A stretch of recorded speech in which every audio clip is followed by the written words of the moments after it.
Oggi ci troviamo in una delle zone più ricercate di Cesena, il quartiere San Mauro. La strada è chiusa e residenziale, l'ingresso è indipendente e c'è anche la corte privata. Vieni che te la faccio vedere.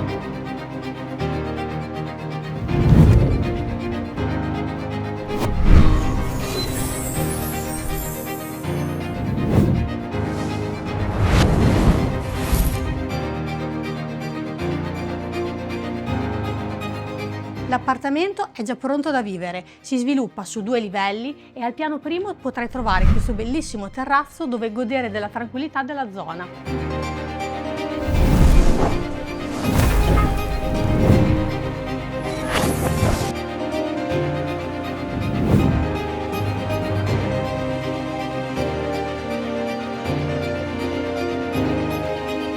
Se ti ho incuriosito, chiamami che ti do tutte le info.